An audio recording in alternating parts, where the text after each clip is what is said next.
koji simbolizira njenu mučeničku smrt, razapinjanja na kotaču. I samo to slavljenje kotača zapravo simbolizira pobjedu njene genetice.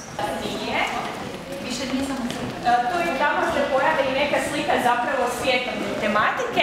Svjetovne tematike znači da prikazuje neke scene iz svakodnevnog života.